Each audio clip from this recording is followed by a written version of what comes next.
নমস্কাৰ এই মুহূৰ্তত এটা ডাঙৰ খবৰ লৈ আহিছো এতিয়াৰে পৰা নথিপত্ৰ নহলেও ওলা উবেৰ বাইক ই-ৰিক্সা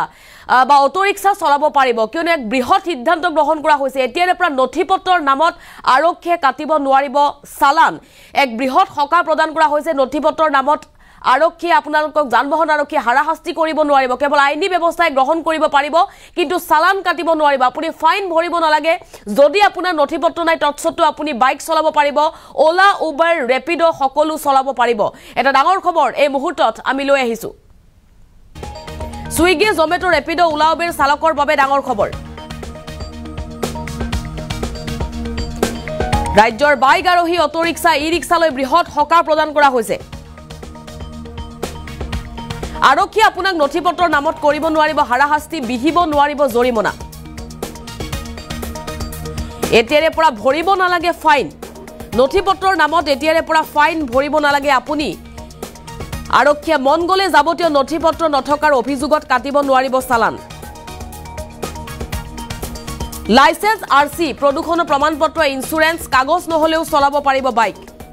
এটা ডাঙৰ খবৰ জনাইছো এই মুহূৰ্তত কেৱল লোৱা হ'ব আইনী ব্যৱস্থা কিন্তু চালান কাটিব নোৱাৰিব চালানৰ পৰা ৰেহাই পাব আপুনি নথিপত্ৰ নাথাকিলেও চালান কাটিব নোৱাৰিব যাৱতীয় কাগজ পত্ৰ নাথাকিলে বাইক আৰোহীক হাৰাশাস্তি কৰিব নোৱাৰিব আৰক্ষীয়ে কেৱল জাননী জাৰি কৰিব পাৰিব বাইক আৰোহীক কিন্তু চালান কাটিব নোৱাৰিব কেৱল জাননী জাৰি কৰিব পাৰিব কেৱল হেলমেট নিপিন্ধিলেহে লব পাৰিব ফাইন অন্যথা নথিপত্ৰৰ নামত ফাইন লব নোৱাৰিব আৰক্ষীয়ে কেবিনেটত লোৱা হৈছে বৃহৎ সিদ্ধান্ত অটো ৰিক্সা ই-ৰিক্সাৰ ক্ষেত্ৰতো আহি গৈছে নতুন নিয়ম অটো ৰিক্সা ই-ৰিক্সাৰ নামত নতুন নিয়ম আহিছে অপৰাধ কৰিলে লগে লগে বিহিব নোৱাৰিব জৰিমনা 4 বাৰ অপৰাধ কৰাৰ পাছতে গ্ৰহণ কৰিব পাৰিব জৰিমনা অৰ্থাৎ 4 বাৰকৈ আপুনি ৰেহাই পাব তাৰ পাছতে আপুনি জৰিমনা ভৰিব লাগিব আৰক্ষীয়ে নথিপত্ৰৰ অজুহাত দেখুৱাই অটো ৰিক্সা ই-ৰিক্সাৰ পৰা লব নোৱাৰিব ফাইন বা জৰিমনা ভৰিব নালাগে সুইগি জমেটো ৰেপিডো ওলা উবেৰ চালকৰ বাবে মুহূৰ্তত আমি জনাইছো ডাঙৰ খবৰ কিয়নো বাইক চালক ই-ৰিক্সা চালক অটো চালকৰ বাবে বৃহৎ ঘোষণা কৰিছে হিমন্ত বিশ্ব শৰ্মাৰ কেবিনেটে কাগজ পত্ৰৰ নামত আৰক্ষীয়ে এতিয়াৰে পৰা লব নোৱাৰিব জৰিমনা 4 বাৰকৈ নিয়ম ভাঙিলে অটো ৰিক্সা আৰু ই-ৰিক্সা চালকক জৰিমনা বিহিব নোৱাৰিব আৰক্ষীয়ে সুইগি জমেটো ৰেপিডো ওলা উবেৰ চালকৰ বাবে এটা ডাঙৰ খবৰে মুহূৰ্তত আৰক্ষী আপোনাক নথিপত্ৰৰ নামত হাৰাশাস্তি কৰিব নোৱাৰিব জৰিমনা বিহিব নোৱাৰিব কেৱল হেলমেট পৰিধান নকৰিলে ফাইন লব পাৰিব অন্যথা যদি আপোনাৰ লাইসেন্স আৰসি প্ৰদূষণৰ প্ৰমাণপত্ৰ ইনস্যুৰেন্সৰ কাগজ নাই তথাপিও চলাব পাৰিব বাইক ওলা উবেৰ ৰেপিডো সকলো চলাব পাৰিব অটো ৰিক্সা চলাব পাৰিব ই-ৰিক্সা চলাব পাৰিব ফাইনৰ পৰা হকা প্ৰদান কৰা হৈছে মন গলেই আৰক্ষী আপোনাক ফাইনৰ নামত হাৰাশাস্তি কৰিব নোৱাৰিব এই মুহূৰ্তত মুখ্যমন্ত্ৰী হিমন্ত বিশ্ব শৰ্মাৰ মন্তব্য আহি পৰিছে কি কৈছিল ৰাজ্যিক কেবিনেটৰ পাছতে কি সিদ্ধান্ত গ্ৰহণ কৰা হৈছিল ৰাজ্যিক কেবিনেটত হে মন্তব্য আগবঢ়াইছো গাড়ীৰ ক্ষেত্ৰতো ফাইন হ'বই যি মটৰচাইকেল চলায় মটৰচাইকেল চলোৱাক আমি অকল হেলমেটৰ ক্ষেত্ৰত ফাইন কৰিম ড্ৰিংক এণ্ড ড্ৰাইভ আদি কৰিলে আমি এই কথাটো এতিয়া অনা নাই কিন্তু আমি বৰ্তমান সিদ্ধান্ত লৈছোঁ যে মানে হেলমেট নিপিন্ধিলে আমি ফাইন কৰিম বাকী কথাবিলাকত এনেকুৱা এই মটৰচাইকেলবিলাক আমাৰ সুইগি টুইগি বিভিন্ন ল'ৰা ছোৱালীয়ে চলায় আৰু কলেজত অহা ল'ৰা ছোৱালী চলায় স্কুলত অহা ল'ৰা ছোৱালীয়ে চলায় হেলমেটটো নিপিন্ধিলে তেওঁলোকৰ এক্সিডেণ্ট হ'ব তেওঁলোকৰ মৃত্যু হ'ব তেওঁলোকক বচোৱাটো আমাৰ দায়িত্ব বাকি এই যে কিবা এক্সপায়াৰি ডেট হৈ গ'ল কিবা পলিউশ্যন নাই কিবা প্ৰিমিয়াম দিয়া নাই সৰু সৰু কথাৰ কাৰণে যিবিলাক ফাইন কৰে ড্ৰিংক এণ্ড ড্ৰাইভটোতো ফাইন থাকিবই কিন্তু সৰু সৰু কথাৰ কাৰণে যিবিলাক ফাইন কৰে কেতিয়াবা অভিযোগ আহে যে লাইচেন্সখন 2 দিন পাৰ হৈ গ'ল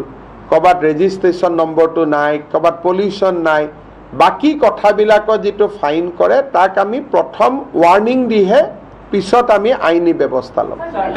ফাইনৰ ব্যৱস্থাক বাদ দি আইনী ব্যৱস্থাবিলাক থাকিব খালি টকাটো নলওঁ বাকি লাইসেন্স কেনসেল অমুক কেনসেল যিবিলাক আইনী ব্যৱস্থা সেইবিলাক থাকিবই খালি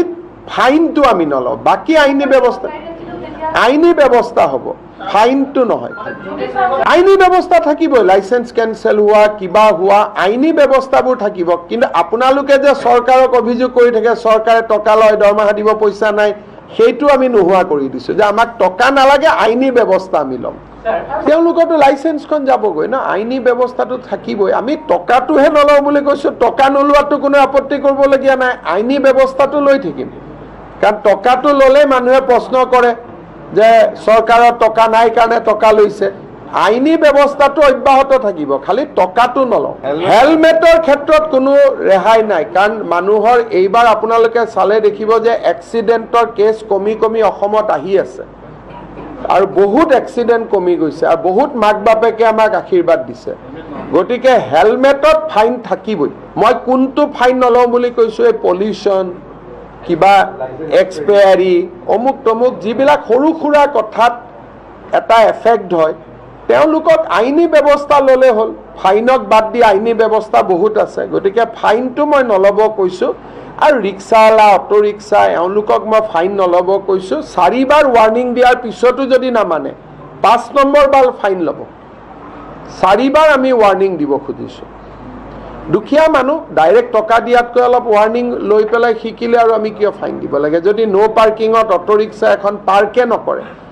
এবাৰ পাৰ্ক কৰিলে ষ্টেপল মাৰি দিয়ক দুবাৰ পাৰ্ক কৰিলে আকৌ এবাৰ ষ্টেপল মাৰক 3 বাৰ পাৰ্ক কৰিলে আৰু এবাৰ ষ্টেপল মাৰক 4 বাৰ ফাইন পাৰ্ক কৰিলে আৰু এবাৰ ষ্টেপল মাৰক 5 নম্বৰ বাৰ যেতিয়া আমি ফাইন কৰিম তেতিয়া মানুহজনেও গম পাব যে নহয় চৰকাৰে মোৰ ওপৰত অত্যাচাৰ কৰা নাই মোক জেনুইনলি ফাইন কৰিছে মই 4 বাৰ আগত ভুল কৰিছোঁ গতিকে আমি অকণমান মানুহখিনিক যাতে যিবোৰ অভিযোগ উঠি থাকে যে দ্বিতীয় লৈ ল'লে MVI লৈ ল'লে তাৰ পৰা আমি অলপ ৰেহাই দিব খুজিছোঁ কিন্তু বেছিক কথাটোত আমি কম্প্ৰমাইজ নকৰোঁ হেলমেটত আমাৰ কোনো কম্প্ৰমাইজ নাই আজি কেবিনেটত আমি দুটা সিদ্ধান্ত লৈছোঁ যে বাইকৰ আৰোহীক 2 হুইলাৰক এক্সেপ্ট হেলমেট আন কোনো কথাত ফাইন কৰিব নোৱাৰিব অকল হেলমেট নিপিন্ধিলে ফাইন হ'ব বাকি আৰু কাগজ নাই পত্ৰ নাই এইবিলাকত যিটো ফাইন কৰে সেই ফাইনটো আৰু এতিয়াৰ পৰা নকৰিব যদি কাৰোবাৰ কাগজ নাই তেতিয়া তেওঁলোকক নটিচ দিব তেওঁলোকে কাগজ ঠিক কৰিব কিন্তু ফাইন নলয় গভৰ্ণমেণ্টে তাৰ এটা SOP ট্ৰান্সপৰ্ট ডিপাৰ্টমেণ্টে ৰিলিজ কৰিব দ্বিতীয়তে অটো ৰিক্সা ৰিক্সা যিকোনো 3 হুইলাৰ 3 চকীয়া যুক্ত গাড়ীক 4 বাৰকৈ তেওঁলোকে ৰিপিটেড অপৰাধ নকৰালৈকে তেওঁলোকৰ পৰা কোনো ফাইন নোলোৱাৰ সিদ্ধান্ত লৈছে মানে এজন অটো ৰিক্সা বা এটা ই-ৰিক্সা বা এজন ৰিক্সা চালকে 4টা ফাইন কৰাৰ পিছতহে 5 নম্বৰ বাৰতহে তেওঁলোকৰ পৰা ফাইন ল'ব পাৰিব মানে 4 বাৰ আমি তেওঁলোকক ৱাৰ্ণিং দিম 4 বাৰ ৱাৰ্ণিং দিয়াৰ পিছতো যদি তেওঁলোকৰ ভুলটো তেওঁলোকে কৰিয়েই থাকে তেতিয়াহ'লে 5 নম্বৰ বাৰতহে তেওঁলোকৰ পৰা ফাইন লোৱা যাব আৰু তেনেকৈ মটৰচাইকেল স্কুটাৰ স্কুটি আদিৰ পৰা এটাতে খালি ফাইন লোৱা যাব হেলমেট নিপিন্ধিলে বাকি আন কথাত আমি তেওঁলোকৰ পৰা ফাইন নলওঁ ইয়াৰ ওপৰত ট্ৰান্সপৰ্ট ডিপাৰ্টমেণ্টক নিৰ্দেশ দিয়া হৈছে যে আপোনালোকে এটা SOP বনাই অহা 15 দিনৰ ভিতৰত আপোনালোকে প্ৰকাশ কৰক যাতে অটো ৰিক্সা ৰিক্সা ই-ৰিক্সা এওঁলোকে যাতে ফাইন আদিৰ পৰা ৰক্ষা কৰিব খোজে বাইকৰ ক্ষেত্ৰত গাড়ীৰ ক্ষেত্ৰতো ফাইন হ'বই যি মটৰচাইকেল চলায়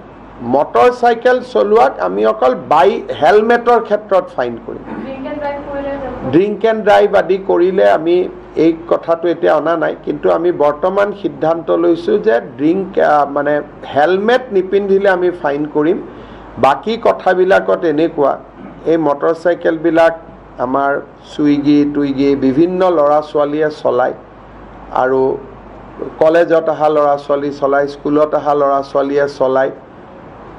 হেলমেটটো নিপিন্ধিলে তেওঁলোকৰ এক্সিডেণ্ট হ'ব তেওঁলোকৰ মৃত্যু হ'ব তেওঁলোকক বচোৱাটো আমাৰ দায়িত্ব বাকি এই যে কিবা এক্সপায়াৰী ডেট হৈ গ'ল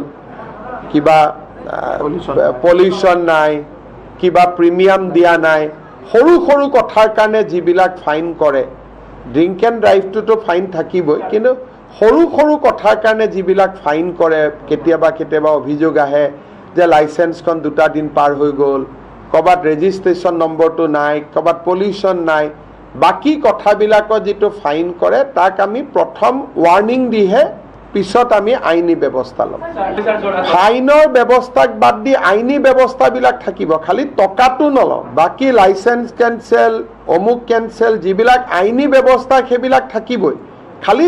ফাইনটো আমি নলওঁ। বাকী আইনী ব্যৱস্থা হ'ব, ফাইনটো নহয়। আইনী ব্যৱস্থা থাকিবই, লাইচেন্স কেঞ্চেল হোৱা, কিবা হোৱা, আইনী ব্যৱস্থাবোৰ থাকিব। কিন্তু আপোনালোকে যে চৰকাৰক অভিযোগ কৰি থাকে চৰকাৰে টকা লয়, দৰমহা দিব, পইচা নাই, সেইটো আমি নোহোৱা কৰি দিছোঁ যে আমাক টকা নালাগে, আইনী ব্যৱস্থা আমি ল'ম। তেওঁলোকৰতো লাইচেন্সখন যাবগৈ ন, আইনী ব্যৱস্থাটো থাকিবই। আমি টকাটোহে নলওঁ বুলি কৈছোঁ, টকা নোলোৱাটো কোনো আপত্তি কৰিবলগীয়া নাই, আইনী ব্যৱস্থাটো লৈ থাকিম। কাৰণ টকাটো ল'লে মানুহে প্ৰশ্ন কৰে যে চৰকাৰৰ টকা নাই কাৰণে টকা লৈছে। আইনী ব্যৱস্থাটো অব্যাহত থাকিব, খালি টকাটো নলওঁ। হেলমেটৰ ক্ষেত্ৰত কোনো ৰেহাই নাই, কাৰণ মানুহৰ এইবাৰ আপোনালোকে চালে দেখিব যে এক্সিডেণ্টৰ কেছ কমি কমি অসমত আহি আছে, আৰু বহুত এক্সিডেণ্ট কমি গৈছে, আৰু বহুত মাক বাপেকে আমাক আশীৰ্বাদ দিছে। গতিকে হেলমেটত ফাইন থাকিবই। মই কোনটো ফাইন নলওঁ বুলি কৈছোঁ, এই পলিউশ্যন, কিবা এক্সপায়াৰী, অমুক তমুক, যিবিলাক সৰু সুৰা কথাত এটা এফেক্ট হয়, তেওঁলোকক আইনী ব্যৱস্থা ল'লে হ'ল। ফাইনক বাদ দি আইনী ব্যৱস্থা বহুত আছে, গতিকে ফাইনটো মই নল'ব কৈছোঁ। আৰু ৰিক্সাৱালা, অটো ৰিক্সা, এওঁলোকক মই ফাইন নল'ব কৈছোঁ। 4 বাৰ ৱাৰ্ণিং দিয়াৰ পিছতো যদি নামানে 5 নম্বৰ বাৰ ফাইন ল'ব। 4 বাৰ আমি ৱাৰ্ণিং দিব খুজিছোঁ। দুখীয়া মানুহ ডাইৰেক্ট টকা দিয়াতকৈ অলপ ৱাৰ্ণিং লৈ পেলাই শিকিলে আৰু আমি কিয় ফাইন দিব লাগে? যদি ন' পাৰ্কিঙত অটো ৰিক্সা এখন পাৰ্কে নকৰে, এবাৰ পাৰ্ক কৰিলে ষ্টেপল মাৰি দিয়ক, দুবাৰ পাৰ্ক কৰিলে আকৌ এবাৰ ষ্টেপল মাৰক, 3 বাৰ পাৰ্ক কৰিলে আৰু এবাৰ ষ্টেপল মাৰক, 4 বাৰ ফাইন পাৰ্ক কৰিলে আৰু এবাৰ ষ্টেপল মাৰক। 5 নম্বৰ বাৰ যেতিয়া আমি ফাইন কৰিম, তেতিয়া মানুহজনেও গম পাব যে নহয়, চৰকাৰে মোৰ ওপৰত অত্যাচাৰ কৰা নাই, মোক জেনুইনলি ফাইন কৰিছে, মই 4 বাৰ আগত ভুল কৰিছোঁ। গতিকে আমি অকণমান মানুহখিনিক, যাতে যিবোৰ অভিযোগ উঠি থাকে যে DTI লৈ ল'লে, MVI লৈ ল'লে, তাৰ পৰা আমি অলপ ৰেহাই দিব খুজিছোঁ। কিন্তু বেছিক কথাটোত আমি কম্প্ৰমাইজ নকৰোঁ। হেলমেটত আমাৰ কোনো কম্প্ৰমাইজ নাই। আজি কেবিনেটত আমি 2টা সিদ্ধান্ত লৈছোঁ যে বাইকৰ আৰোহীক, 2 হুইলাৰক এক্সেপ্ট হেলমেট আন কোনো কথাত ফাইন কৰিব নোৱাৰিব। অকল হেলমেট নিপিন্ধিলে ফাইন হ'ব,